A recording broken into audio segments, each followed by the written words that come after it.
শুভরাত্রি বন্ধুরা, চলে এলাম আবার একটি নতুন ব্লগের সাথে। তো তোমরা সবাই কেমন আছো? আশা করছি তোমরা সবাই ভালো আছো। তোমাদের হয়তো মনে হতে পারে যে এর ব্লগে এ কে। আজ আমার বাড়ির সবাই ঘুরতে যাচ্ছে মহাকুম্ভ। যেহেতু আমি তো অনেক দূরে থাকি, তাই যেতে পারলাম না। তাই কাকুকে বলছিলাম যে কাকু, তুমি কিছু ভিডিও বানিয়ে আমাকে পাঠাবে।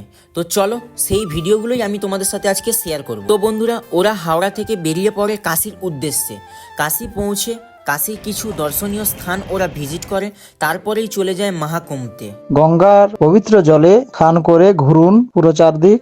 প্রথমে কালভৈরব মন্দির দর্শন করবেন। কালভৈরব মন্দির দর্শনের পরে আপনি মণিকর্ণিকা ঘাটে চলে যাবেন, যেটা আস্থা ওপর জড়িয়ে সব সময় সকাল থেকে রাত্রি পর্যন্ত সব সময় মণিকর্ণিকা ঘাটে অগ্নি প্রজ্বলিত থাকে, কারণ ওখানে সব দাহ করা হয়। মণিকর্ণিকা ঘাটের অনেক মাহাত্ম্য আছে, সেটা শুনবেন। ওখানে আচার্যরা বিভিন্ন রকম বলবে, ওনাদের কাছ থেকে ভালোভাবে আরো ডিটেলস জানতে পারবেন। তারপরেই বেরাবেন কাশী বিশ্বনাথ দর্শনে। তো বন্ধুরা, ওরা কাশী বিশ্বনাথ ঘোরা কমপ্লিট করে তারপরে চলে যায় মহাকুম্ভের উদ্দেশ্যে।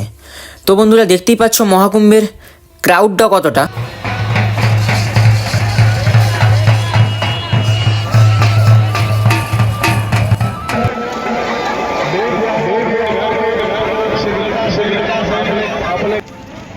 তো বন্ধুরা, তোমরা এদিকে দেখতেই পাচ্ছ যে মহাকুম্ভ দর্শনের জন্য কত দূর দূরান্ত থেকে কত সাধুরা এসেছে।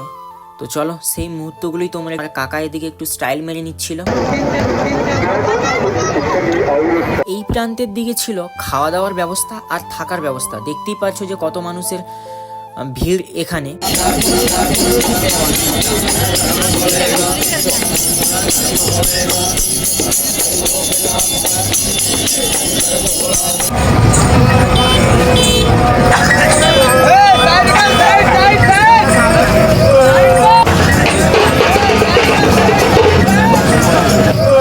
এই পর্যন্তই ছিল ভিডিওটির ক্লিপগুলো।